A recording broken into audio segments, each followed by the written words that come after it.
Segala puji Nabi kita Muhammad alaihi salatu wassalam dengan bahasa wasyah. Tidak ada keraguan di dalamnya dan tidak ada kebatilan. Agamanya di atas seluruh agama yang ada. Sayyidina wa maulana Muhammadin wa ala alihi wa ashabihi ajma'in. Nasihat anak,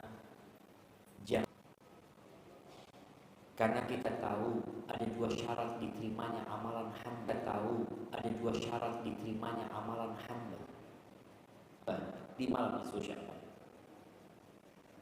Yang menyimpan dendam bersama saudara, yang tidak bertegur, fayaghfiru lil mu'minin, amalan tersendiri di malam nisfu Sya'ban. Paling sering diamalkan Rasulullah SAW di bulan. Ada apa? Bisa dibayangin ya, kayak sama ibu. Padahal sunnahnya dianjurkan melihat dari dirham gak banyak lah. Berapa dulu kita kira 8 miliar. Ketika yang dia sudah angkat tadi,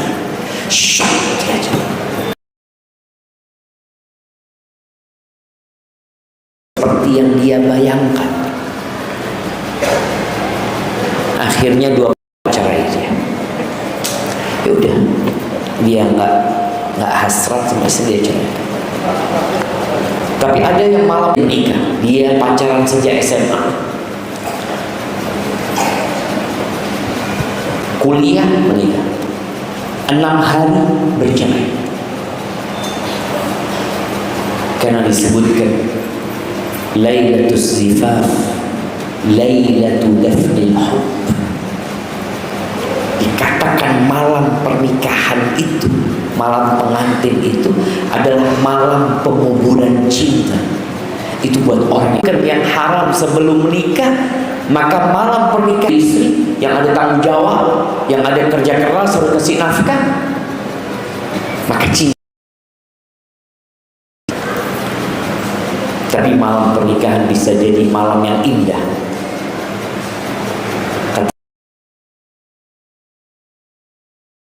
Ada dua orang yang saling mencintai. Gimana malam pertama jadi presiden? Kebayang antum ya?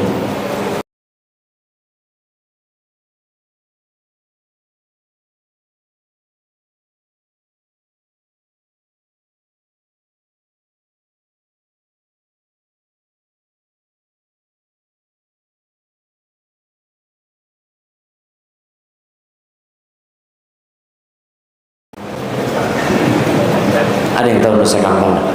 Tahu Nusa Kambangan? Kayaknya anak-anak nggak tahu. Nusa Kambangan itu penjara paling menakutkan di Indonesia.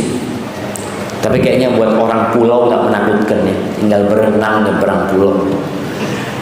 Iya. Ketika dipisahkan dari keluarganya, malam pertama ke kantor polisi, ditahan polisi, kemudian mendapatkan vonis dihukum sampai mati. Gimana perasaannya aja? Meninggalkan semua dan anak-anak, walaupun di penjara Indonesia ya masih bisa jalan-jalan lah kalau antum punya fulus. Itu penjara dunia. Kita lihat jalan-jalan dia, padahal udah divonis penjara. Akhirnya sipil, karena ternyata ini penyakitnya. Itulah di dunia. Di dunia masih banyak cara kita untuk keluar dari tahanan. Dan kalau melihat hukuman di dunia, ya kalau di penjara itu dipukuli ya pejabat. Dipukuli sama penjaganya, enggak dikasih makan. Nanti ada waktu istirahat. Anak pernah masuk ke beberapa tahanan ya. Anak melihat tahanan itu masih ketawa-ketawa ya, main gaple ya. Kayak gini penjara. Artinya mereka di penjara itu hanya dipisahkan sementara dari masyarakat. Makanya tidak sedikit yang keluar dari penjara tambah pinter. Dulu waktu masuk penjara nyuri ayam, keluar penjara nyuri sapi dia. Karena ketemu sama bos-bos, mati nyuri apa? Ayam. Aduh, cuma ayam, belajar sama anak. Itu terjadi. Makanya banyak residivis itu masuk penjara lagi. Ditangkap, oh ini sudah pernah masuk, ini sudah pernah masuk, sudah pernah masuk. Karena ternyata di penjara itu nggak dipukulin, jemaah. Coba di penjara itu dipukulin. Kira-kira kepingin dia balik ke penjara? Bahkan ada yang cerita, ada yang berdoa ngomong sama emaknya, mak doakan aku mak. Apa doakan aku mak ya? Mudah-mudahan aku punya tempat tinggal gratis, makan gratis, dijaga 24 jam. Masuk penjara. Doanya kepingin makan gratis, tempat tinggal nggak bayar, nggak ngontrak, terus dijaga 24 jam. Kira-kira di mana tempatnya dia? Didoakan sama emaknya, masuk penjara dia. Auzubillah. Artinya di penjara itu orang-orang masih merasakan kenikmatan. Enak, iya. Dia mungkin susah karena tidak bisa keluar penjara. Mungkin dia akan terbiasa. Bulannya awalnya cemas, tapi jelas malam pertama bisa keluar dari penjara, masih bisa dikunjungin sama istrinya, dikunjungin sama anaknya, dan masih ada harapan. Bagaimana kalau malam pertama itu di kuburan?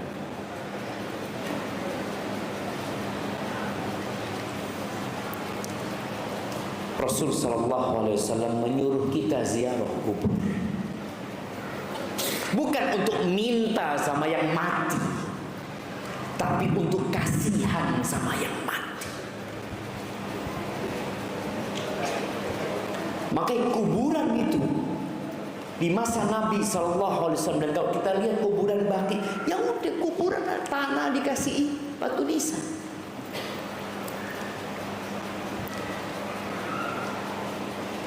Dulu dilarang ziarah kubur sama Nabi SAW. Kemudian beliau mengatakan, kuntu nahaitukum an ziyaratil kubur, ala fazuruha fa innaha tudzakkirul akhirah. Sekarang ziarahi kuburan. Ziarah kubur itu mengingatkan kepada akhirat. Kayak kalau istrinya nuntut ini, suruh naik motor, suruh sini bonceng. Kemana bang? Pasar, mall, udah ikut lah. Bawa ke kuburan. Bang, kok dibawa ke sini? Iya. Ini tempat kita. Engkau lihat tuh, mantan gubernur tuh, kuburannya sebelah sana. Lihat nih kuburannya gubernur. Kalau mungkin berangkat ke tempat lain ketemu kuburannya Soeharto. Siapa Soeharto? Ada yang tahu sama Soeharto? Kenal sama Soeharto? Presiden kedua, Masya Allah. Mana hadiahnya? Kasih hadiahnya. Oh, hadiahnya di mobil kita. Nanti minta mau Sadisri hadiahnya. Presiden kedua. Presiden pertama mati, Soekarno. Presiden kedua mati. Berapa tahun berkuasa dia? 32 tahun. Jadi ternyata kuburannya itu tempatnya presiden di kuburan, penyanyi-penyanyi terkenal di kuburan, artis-artis terkenal di kuburan, semua tempatnya sama. Oh beda Ustaz. Di Jakarta itu ada kuburan elit. Apa namanya? Sandiaga Uno. Apa? Sandiaga San Diego Hills. Kira-kira kalau di sana enak gitu ya? Sama aja semuanya dalam tanah. Nabi alaihi salatu wasallam mengatakan, "Akthiru dzikra hadhimil laddah." Kalian perbanyak mengingat pemutus, penghancur kelezatan.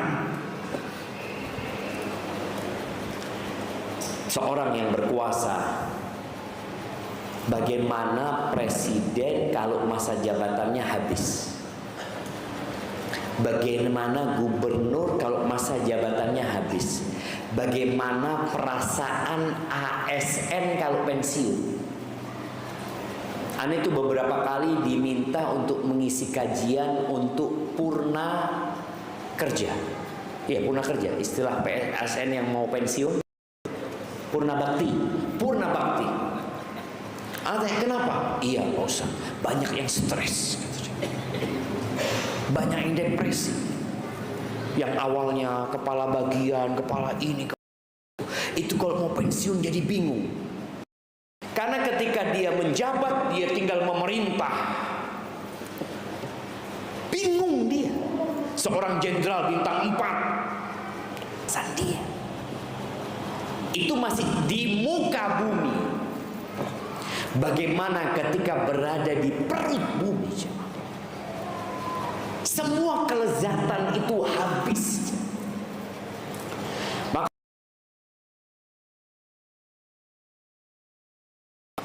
ada 2 malam yang harus sering kita ingat. Yang pertama, malam ketika kita bersama keluarga kita, malam pengantin, ya, malam kumpul sama anak-anak kita, makan malam bareng-bareng sama mereka, bermain sama anak-anak, anak kita naik ke pundak kita, kita berlari-lari, kita sembunyi main petak umpet sama mereka. Dan malam selanjutnya, ketika keluargamu itu tahu-tahu mengantarkanmu ke kuburan. Waja'at sakratul mauti bil haqq, dzalika ma kunta minhu tahid. Datang sakaratul maut. Kalau antum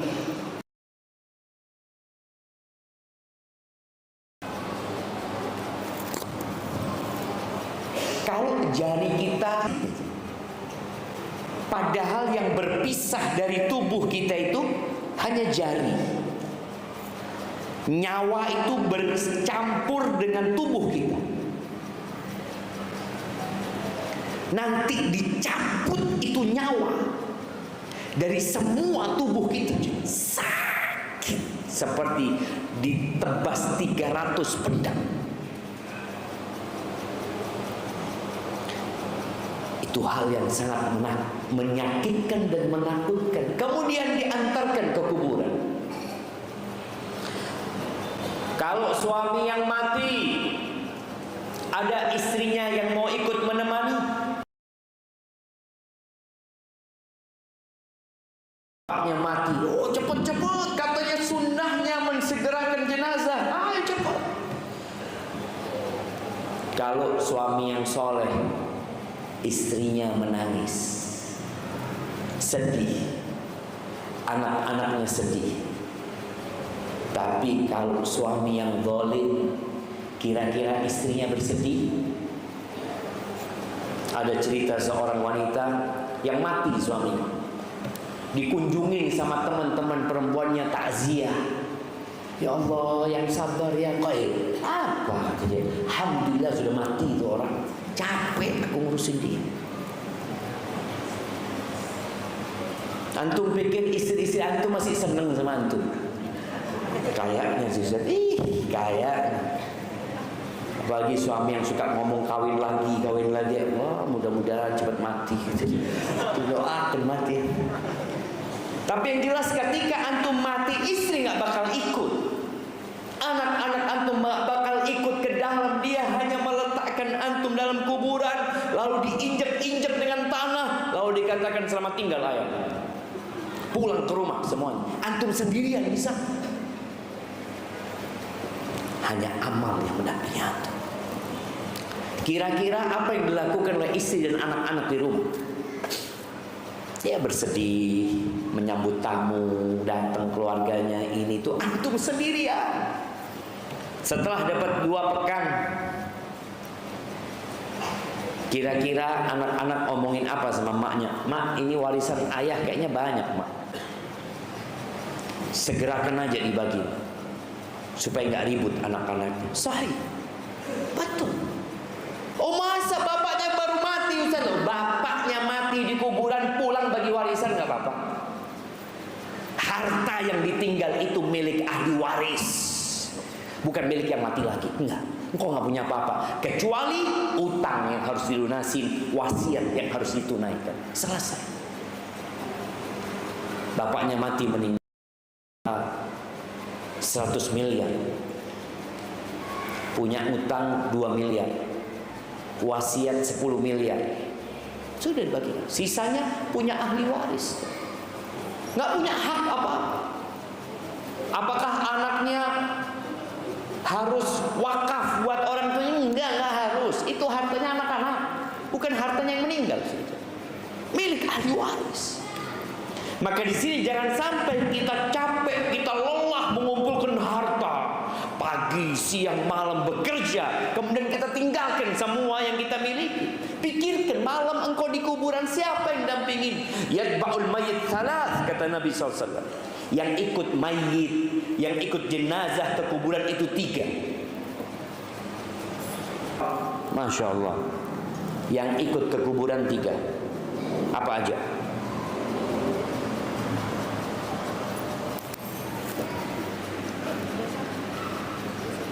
Yang pertama apa?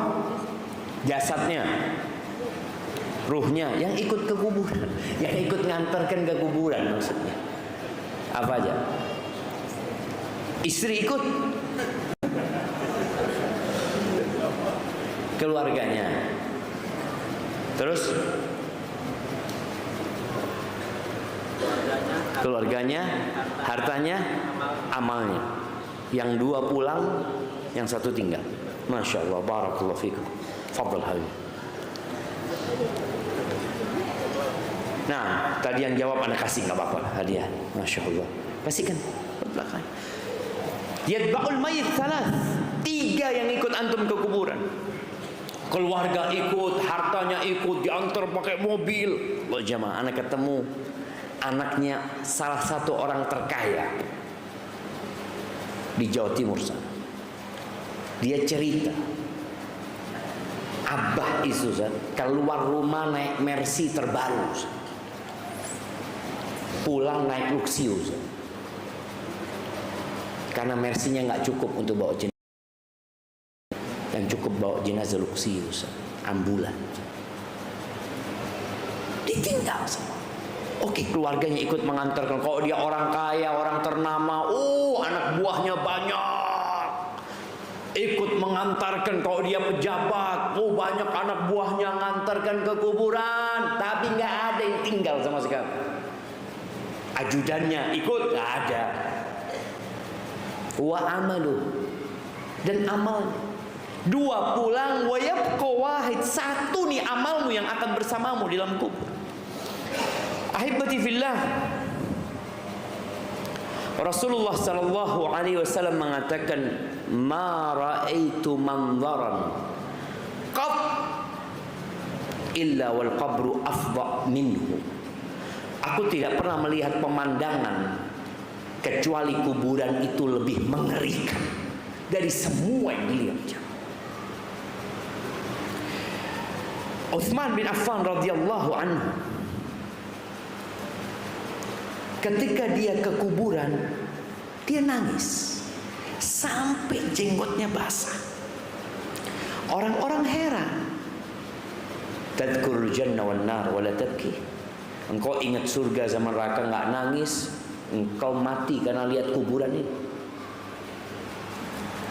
Kata Utsman bin Affan, "Inna Rasulullah sallallahu alaihi wasallam qala innal qabra awwalu manazilil akhirah." Kuburan itu adalah tempat persinggahan pertama menuju akhirat. Rasulullah sallallahu. Siapa yang mau jawab? Anak kasih hadiah yang besar.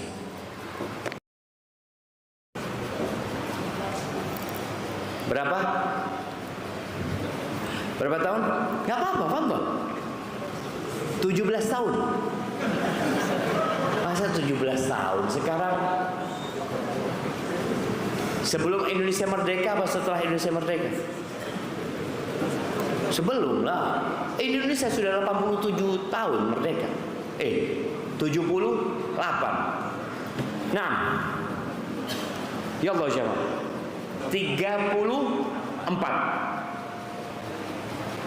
Betul jawab. Masya Allah.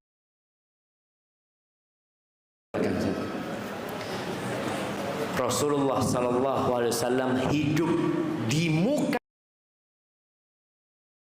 23 tahun.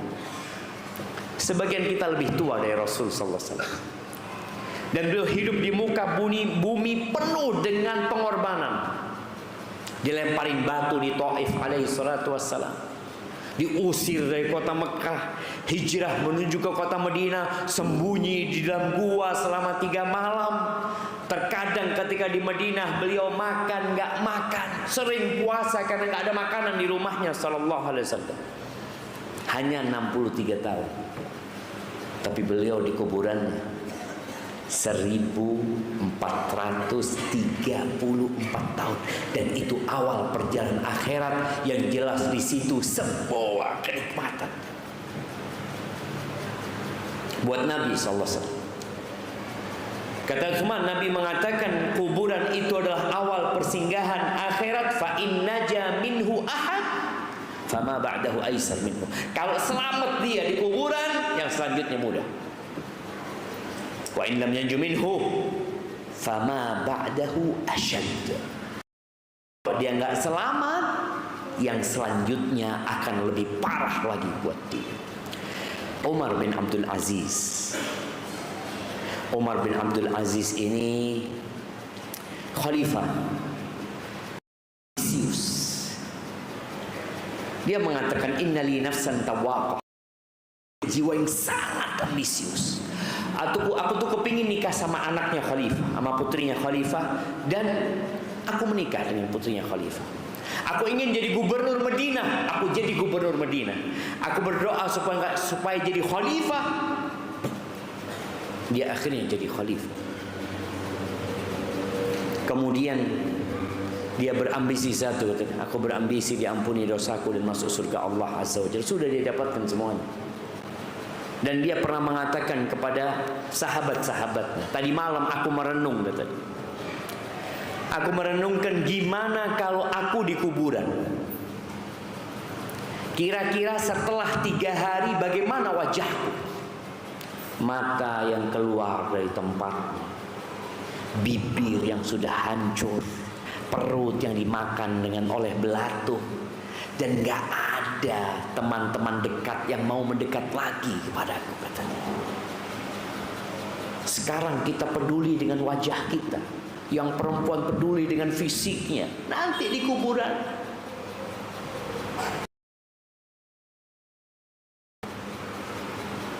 dan Umar pernah suatu hari melihat orang-orang lagi di kuburan, ribut, yang takut nggak bagus. Tuh wajahmu bakal menjadi tempatnya. Ada seorang yang minta nasihat kepada Daud At-Tai. Nasihat, kata dia, Ausin, kasih aku nasihat. Kata latihan nunggu engkau. Gimana jamaah? Kalau antum di masjid dikasih tahu tuh ada 20 orang mau bunuh antum, ketakutan. Semua dengan pedangnya, semua dengan senjatanya. Dan itu wasiat Nabi alaihi salatu wasallam, innaka mayyitun wa innahum mayyitun. Engkau mati, engkau mati, dan semua orang mati. Ish ma syi'ta fa innaka mayyit. Muhammad, hiduplah semaumu, engkau pasti mati.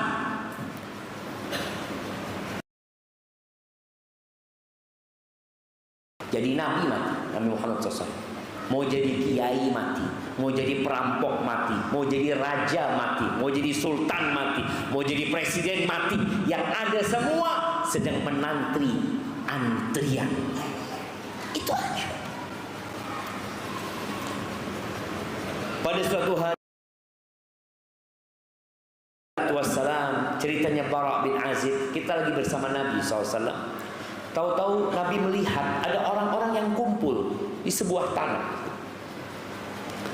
Nabi bertanya, di sana. Qila ala qabrin yahfiru.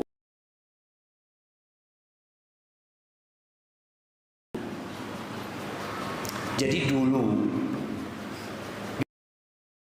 mati itu gali kuburannya, kalau jenazah udah sampai kuburan. Ya nggak apa-apa, mau digali duluan atau mau gali pas jenazahnya nyampe, bebas. Tapi jelas mereka sedang gali kuburan waktu itu. An-Nabi sallallahu alaihi wasallam wa qama min baini yaday ashabihi musri'an fajatha alaihi.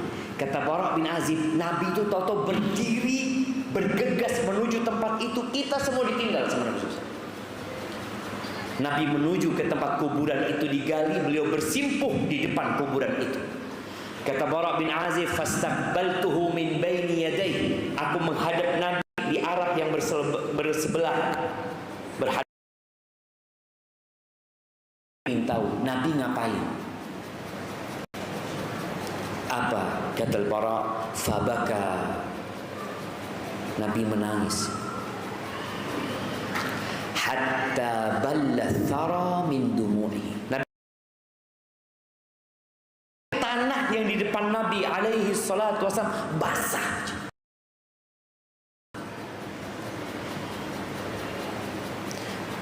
Pernahkah kita menangis karena takut dengan malam pertama di kuburan? Pernahkah kita menangis karena takut kepada Allah Jalla Jalaluh karena dosa-dosa kita yang banyak?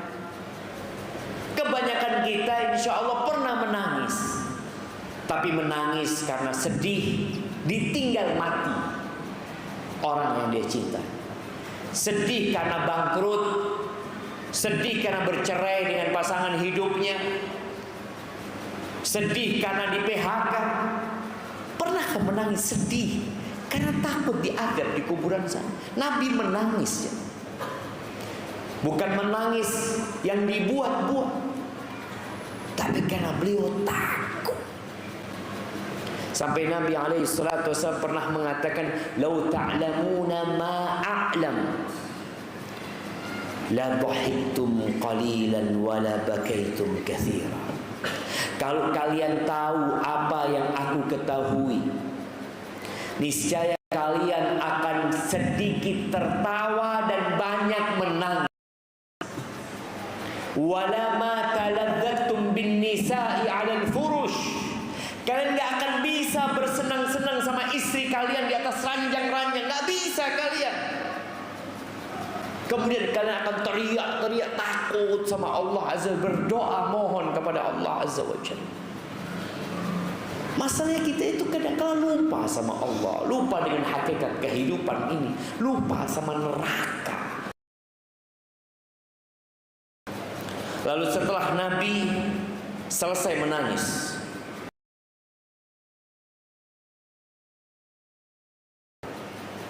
lalu beliau mengatakan, "Ai ikhwani limithli hadzal yaum fa'iddu."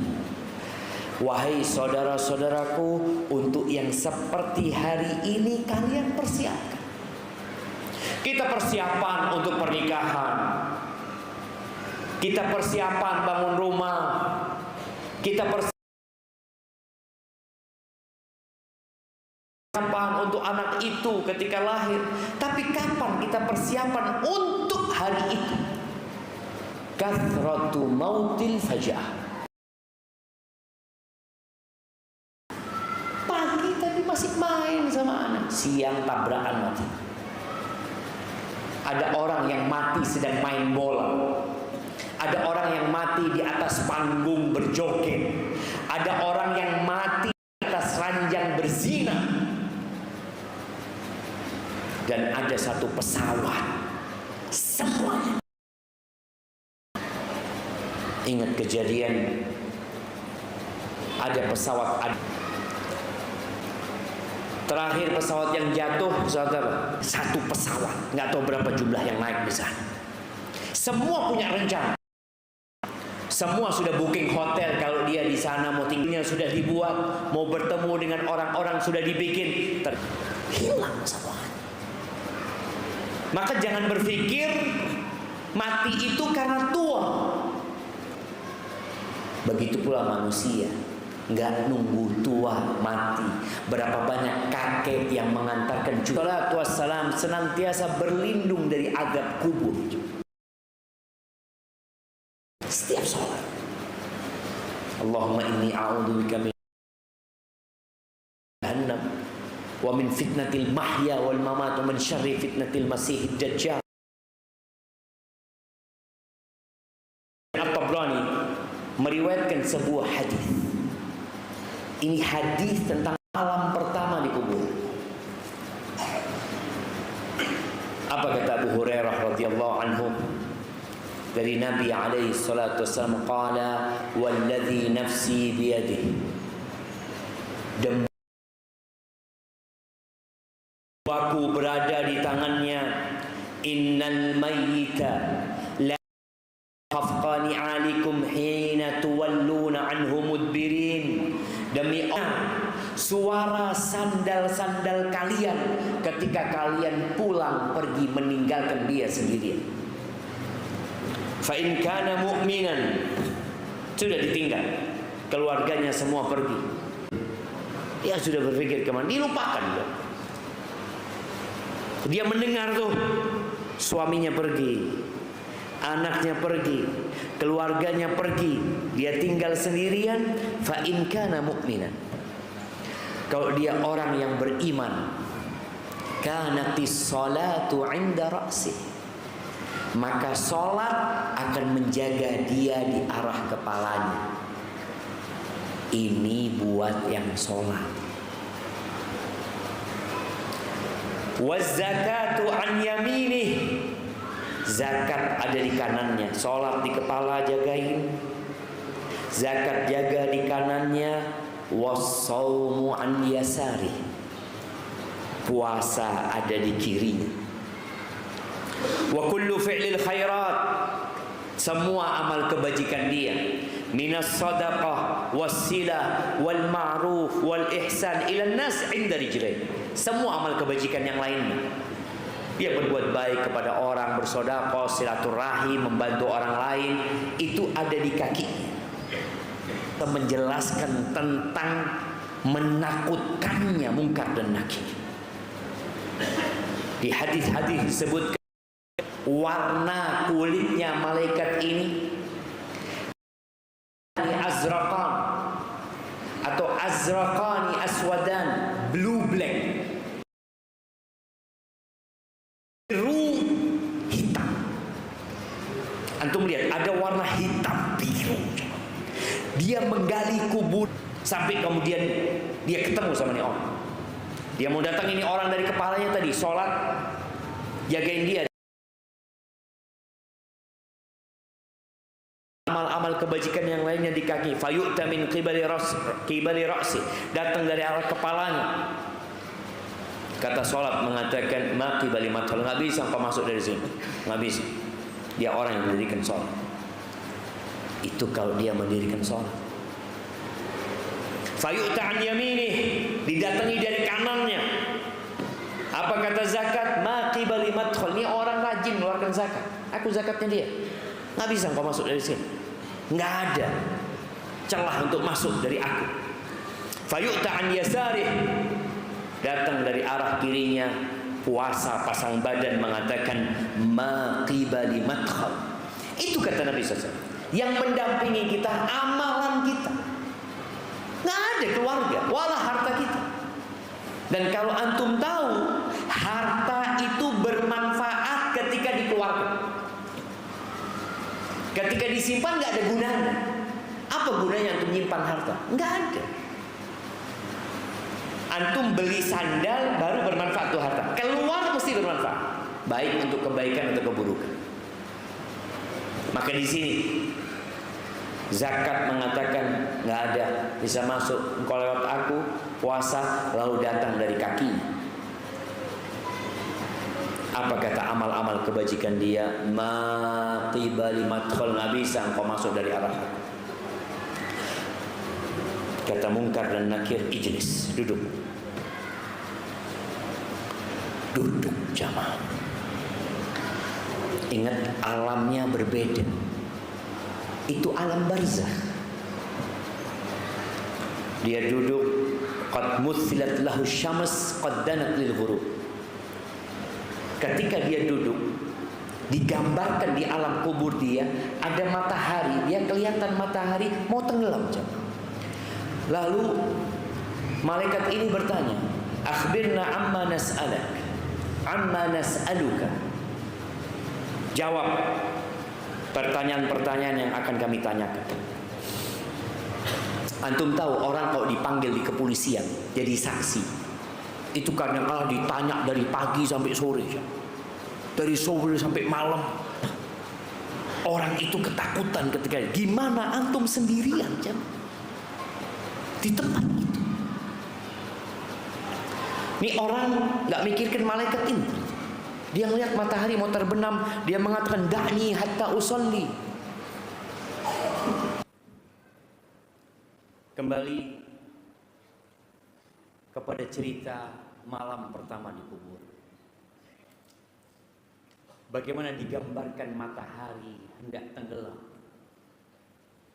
Di saat yang sama malaikat ingin bertanya kepada hamba yang berada di alam kuburnya ini yang beriman kepada Allah Azza wa Jalla. Dia mengatakan da'ni hatta usalli. Biarkan aku dulu, aku mau sholat. Bayangin, bagaimana orang yang rajin sholat sampai di kubur pun dia ingin sholat. Dia nggak pernah meninggalkan sholat. Apa kata malaikat ini? Innaka sataf'al, engkau akan sholat. Fa akhbirna amma nas'aluka. Tapi jawab dulu pertanyaan kami. Lalu orang ini bertanya, wa amma tas'alunani, apa yang hendak kalian tanyakan kepada aku? Ara'aita hadzal rajul alladhi kana fikum, madza taqulu fi? Apa pendapatmu tentang seorang lelaki yang diutus kepada kalian? Wa ma tashhadu alaih, apa kesaksianmu buat orang itu? Fayaqulu a Muhammad, yang kau tanyakan tentang Nabi Muhammad.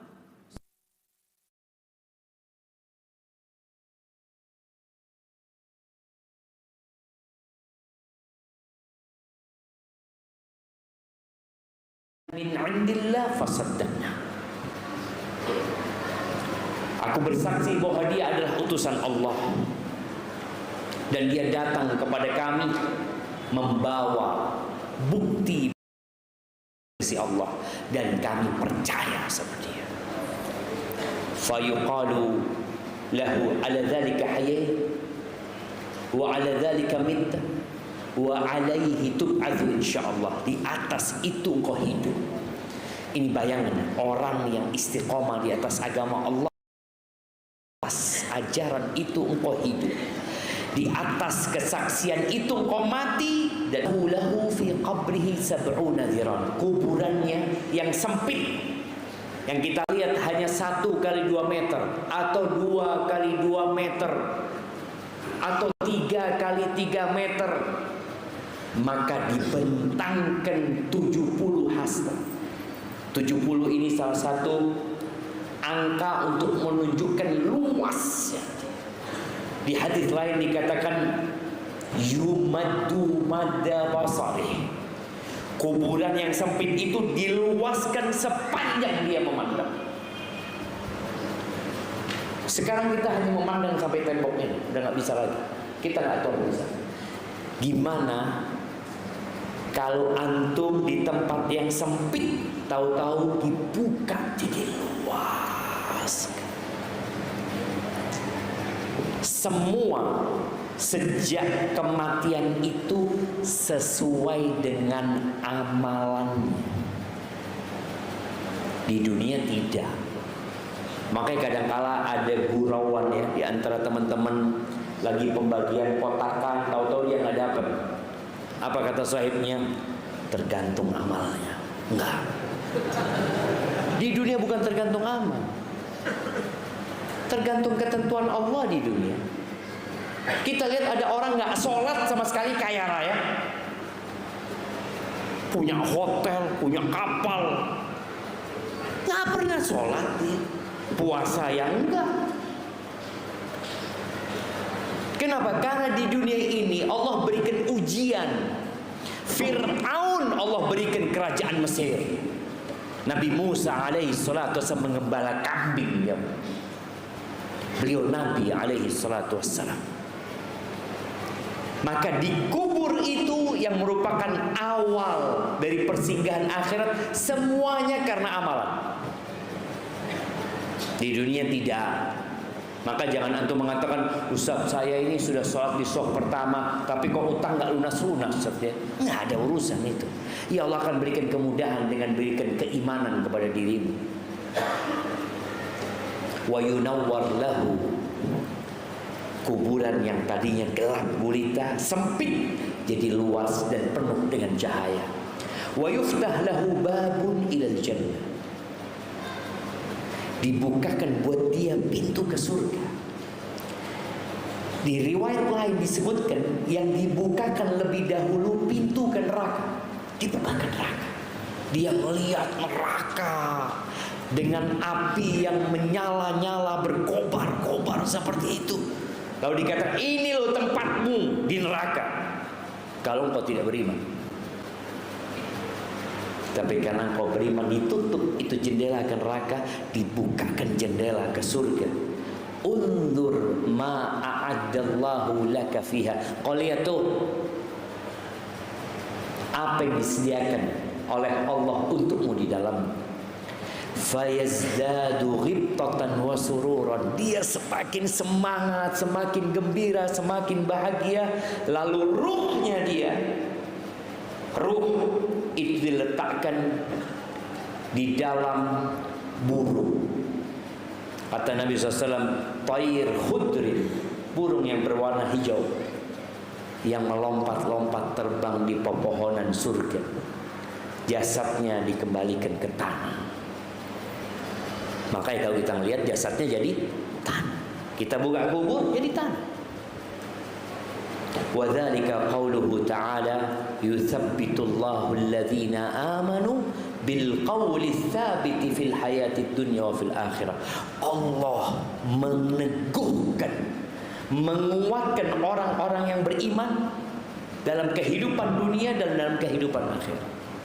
Rasulullah SAW kalau habis ngubur jenazah, beliau berdiri, beliau mengatakan kepada para sahabatnya, istaghfiru li akhikum wasallallahu lahu tathbit fa innahu al-an yus'al. Mohonkan ampun buat saudara kalian, dan berdoalah, minta kepada Allah agar dia dikasih keteguhan. Dia sedang ditanya sekarang. Makanya di riwayat lain disebutkan sahabat bilang, ya Rasulullah, gimana kita mau jawab kalau sudah takut duluan sama yang tanya? Antum kadang-kadang kalau sudah takut ditanya, siapa namamu? Siapa namaku? Oh, udah gak tahu. Mana alamatmu? Ketakutan. Kalau bukan karena Allah yang meneguhkan, gak bakal. Maka doakan, Allahumma tsabbithu bil qawli tsabit. Lalu kata Nabi SAW, wa in kana munafiqan, kalau dia orang munafik, maka dia akan ditanya tentang Nabi Muhammad SAW. Apa kata? Sami'tun nas yaquluna faqultu mithlah. Aku ikut-ikutan orang. Orang ngomong agamanya Islam, ya aku Islam. Ngomong nabinya Muhammad, ya kataku Muhammad SAW. Kata dia, la adri, nggak tahu. Tapi jelas aku apa katanya orang. Di sini kita lihat orang yang benar-benar muslim dan yang ikut-ikutan Islam. Kapan akan nampak? Nanti di kubur. Orang munafik itu sholat di belakang Nabi Muhammad SAW. Ikut berjihad, berperang orang munafik juga di beberapa peperangan Nabi SAW. Tapi dia sebenarnya nggak meyakini. Maka malaikat itu mengatakan, qad kunna na'lam annaka taqulu, ya kami udah tahu engkau memang kayak gitu. Fayuqalu lil ardi iltaimi alaihi, maka dikatakan kepada bumi, remetlah dia. Apa ya? Bumi itu, tanah itu kemudian memegang dia. Fatahtalif adla'u, tulangnya berantakan. Fala yazalu fiha mu'adzab, dia terus disiksa di sana hatta yab'athahu Allah min madji'ihi dzalik, sampai kelak dibangkitkan pada hari kiamat. Di riwayat lain dikatakan didudukkan orang ini oleh kedua malaikat yang bentakannya sangat keras, lalu bertanya, man rabbuk, siapa Tuhanmu? Kata dia, la adri, nggak tahu, kata dia. Fayaqulani ma dinuk, apa agamamu? La adri. Ma taqulu fi hadzal rajul alladhi bu'itha fikum, apa pendapatmu tentang orang yang diutus kepada kalian? Nggak tahu namanya siapa dia. Fayaqul Muhammad. La adri, sami'tun nas yaquluna dzalik. Aku dengar orang ngomong nabinya Muhammad, aku dengar dan aku ikut mengatakan. Fayaqul la darait wa la talaut, engkau nggak ngerti, engkau juga nggak baca, nggak belajar. Fayunadi munadin minas sama an kadzaba abdi, ada yang menyeru dari langit mengatakan dusta hambaku. Lalu dibukakan pintu ke surga, dia melihat surga, lalu ditutup. Dibukakan pintu ke neraka. Ketika dikatakan surga itu, ini loh tempatmu kalau kau beriman. Tapi karena kau tidak beriman, ditutup. Ditampakkan kepada yang neraka, datang panasnya neraka, aromanya neraka, dan terus dia diazab. Na'udzubillah min dzalik. Keluarganya kemana? Sudah lupa sama dia. Kita lihat banyak kuburan-kuburan yang mungkin sudah nggak ada yang menziarahinya. Maka para jamaah, beramallah sebelum ajal menjemput kita. Barakallahu fiik, itu yang dapat Anda sampaikan. Karena kata Ustaz Bisri sampai jam 20.30. Masya Allah, masih ada waktu mungkin untuk tanya jawab. Anda kembalikan ke beliau. Tunggu dulu Ustaz Bisri. Nah, Ustaz ada yang mau tanya Ustaz. Jadi, tapi sebentar. Para jamaah yang memuliakan, insya Allah sebelum kita masuk sesi tanya jawab, insya Allah besok sudah pada tahu informasinya tabligh akbar di Masjid Al Munawwar.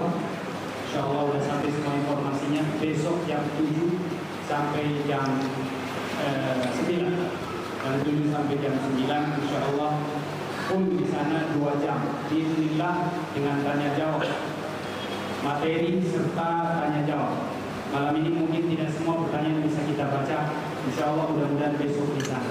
Barakallahu fikum. Kemudian masuk ke sesi tanya jawab. Silakan Pak Haji, perkenalkan dari mana Pak Haji? Nama saya Ridwan di Kelurahan Dari Ngade ya? Ya, silakan Pak Haji. Jadi saya menanyakan kewajiban agama Islam yang mana disebutkan di sini asyhadu an la ilaha illallah pada Rasulullah dan Allahu Akbar Islam. Kalau kita tidak kerjakan Islam, kita mati. Terima kasih. Masalah syahadat dan sholat, iya, bagaimana orang yang tidak menegakkan. Jadi menyangkut daripada hadir kita dianjurkan harus sampai kita mati kalau tidak berucapan asyhadu an la ilaha illallah Muhammadur Rasulullah dan Allahu Akbar, itu bagaimana kalau kita berislam. Terima kasih. Nah, iya, ini berkaitan dengan akhir dan kehidupan kita. Ada orang yang meninggal dunia dapat mengatakan la ilaha illallah. Ada orang yang meninggal dunia dalam tidurnya. Bagaimana dengan muslim yang meninggal dunia tapi tidak mengatakan la ilaha illallah? Apakah dia meninggal husnul khatimah atau tidak?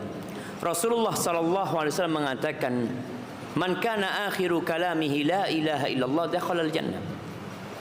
Barang siapa yang akhir dari ucapannya la ilaha illallah, maka dia akan masuk surga. Itu jaminan. Orang-orang yang tidak dapat mengatakan la ilaha illallah, baik karena mati mendadak atau mati tidur, tergantung amalan dia. Oleh karena itu, orang yang mau tidur dianjurkan baca ayat kursi, dianjurkan baca doa sebelum tidur. Yang kalau dia mati, insya Allah mati husnul khatimah. Ada orang yang meninggal dunia dalam kondisi bertalbiyah. Dia pakai baju ihramnya. Dia sedang berada di Arafah, mungkin berada di Mina, dia belum lepas dari ihramnya. Seperti cerita seorang sahabat Nabi yang jatuh dari ontanya, ditendang sama ontanya, mati. Apa kata Nabi SAW? Kaffinuhu fi thawbayh, kafani dia di dua baju ihramnya. Wala tuhannituh, jangan dikenakan parfum, karena orang yang muhrim itu pakai ihram itu nggak boleh kena minyak wangi. Wala tughattu ra'sah, jangan ditutup kepalanya. Bayangin dia mati dikafani seperti itu, dikuburkan tanpa penutup kepala, tanpa dikasih wangi-wangian. Kenapa? Fa innahu yub'atsu yaumal qiyamati mulabbiyan. Karena dia akan dibangkitkan pada hari kiamat dalam kondisi bertalbiyah. Keluar dari kuburnya dia mengatakan labbaik Allahumma labbaik. Jadi intinya, kalau ada orang yang mati tidak mengatakan la ilaha illallah, dilihat bagaimana kondisi amalan dia. Tapi insya Allah orang yang beramal soleh benar-benar, bukan pura-pura, insya Allah mati husnul khatimah. Karena ada orang yang soleh, yang baik di pandangan masyarakat, tapi matinya su'ul khatimah. Ada preman, penjahat, tapi sebulan sebelum dia mati, subhanallah, dia tobat. Kita melihat itu. Dan ada seorang yang ahli agama, taat, sebelum mati dia murtad. Na'udzubillah min dzalik. Maka hendaklah kita itu punya amal soleh yang kita sembunyikan, yang nggak ada yang tahu. Istri nggak tahu, orang tua nggak tahu, anak nggak tahu. Karena dengan amal soleh itu mudah-mudahan kita dimatikan husnul khatimah. Barakallahu fikum. Mungkin seperti itu. Pertanyaan yang kedua, Allah yang luar biasa, terkait kuburan Ustaz, jika suatu lokasi sudah penuh dengan kuburan, apakah boleh kita gali kuburan lama untuk menguburkan mayat baru? Kalau sudah nggak ada isinya, kosong kuburannya nggak apa-apa. Tapi kalau masih ada jasadnya nggak boleh, itu ada pemiliknya. Dan kalau bisa ya tidak usah gali kuburan orang. Kita ini kok bisa yang namanya kuburan penuh itu gimana sih? Padahal orang dikubur 1 kali 2 meter. Emangnya nggak cukup tanah di Ternate ini untuk bikin kuburan baru? Mahal mungkin. Tapi yang jelas tadi kondisinya seperti di Al-Baqi Al-Gharqad, kota Madinah. Kuburan itu kalau sudah beberapa tahun sudah dipikirkan nggak ada isinya, kosong sudah, baru mereka tindih, mereka pasang jenazah yang baru di sana. Hadza wallahu a'lam bissawab. Baik, jazakumullah khairan Ustaz. Pertanyaan ketiga, apa seorang pendosa yang telah bertaubat dari dosa-dosanya ketika mati dia juga mendapat adab di dalam kubur? Ahibati fillah, kondisi malam pertama di kuburan itu ada kondisi yang dialami oleh semua orang. Di antaranya namanya dhammatul qabr. Semua orang itu akan dihimpit sama kuburan ketika masuk ke kubur. Sampai Sa'ad bin Mu'ad, sahabat Nabi radhiyallahu anhu, yang ketika dia meninggal dunia, arsy-Nya Allah itu bergetar.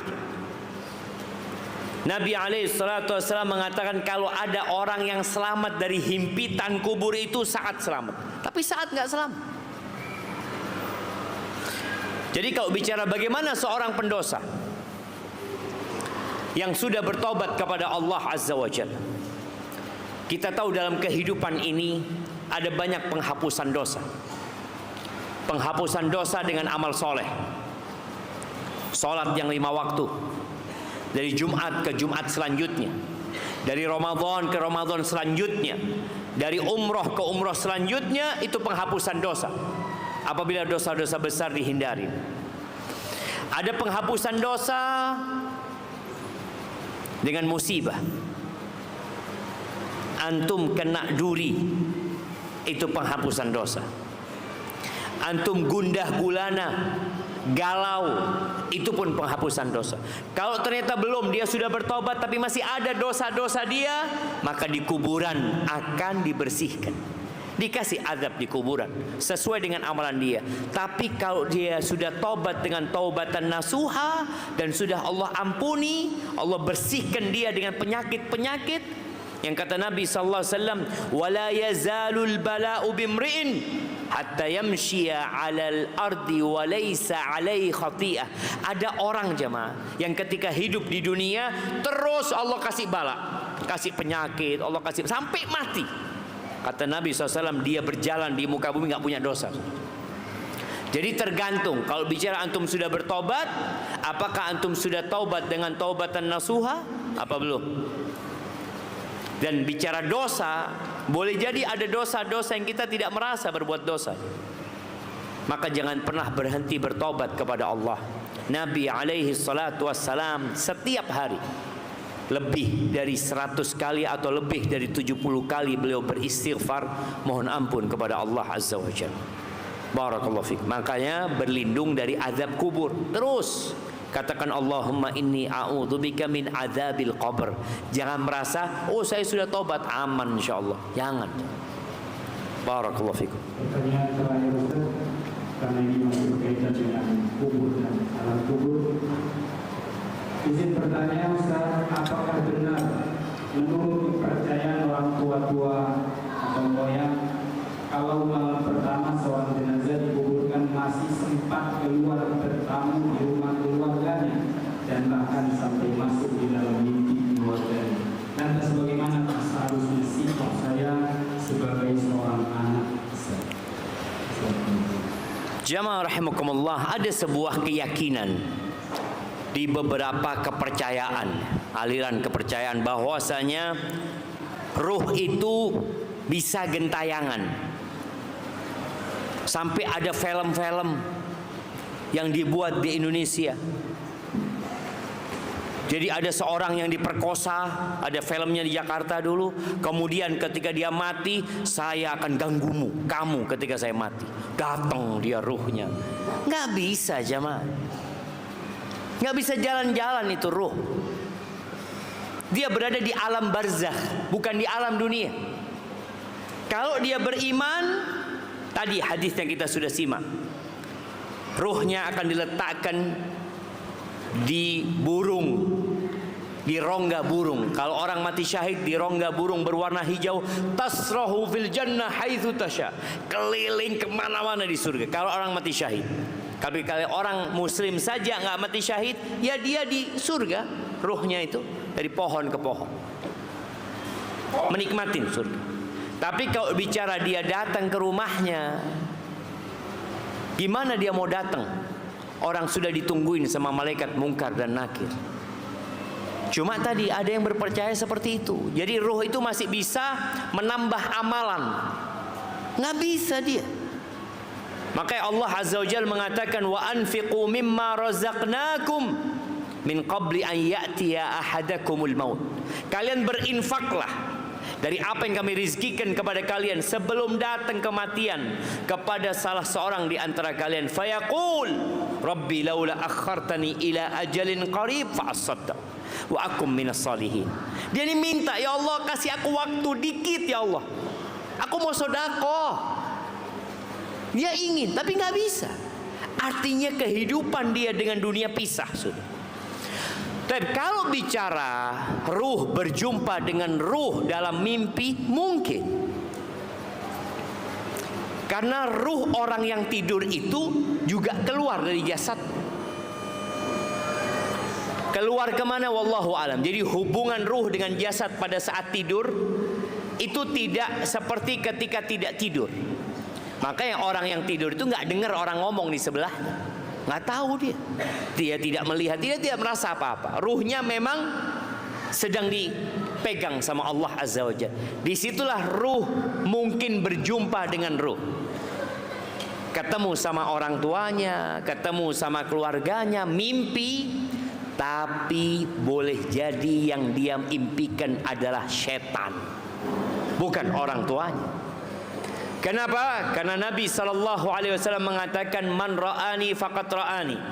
Barang siapa yang bermimpi berjumpa dengan aku, maka yang dia lihat adalah aku. Kenapa? Fa inna syaitana la yatamatsalu bi. Karena setan itu nggak bisa menyerupai Nabi SAW. Tapi menyerupai bapak kita bisa. Menyerupai paman kita, anak kita bisa. Makanya ketika antum bermimpi berjumpa dengan ayah, belum tentu ayah antum. Kalau ada pesan-pesan baik antum ambil. Tapi kalau ada pesan-pesan yang buruk, ketahui enggak, ini bertentangan dengan agama Allah Azza wa Jalla. Itu jamaah yang bisa saya sampaikan, kurang lebihnya mohon maaf. Insyaallah pertanyaan yang belum dijawab besok pagi insyaallah kita jawab. Barakallahu fikum. Ana kembalikan ke Ustaz Bisri. Jazakumullah khair. Para jamaah yang mau melihatkan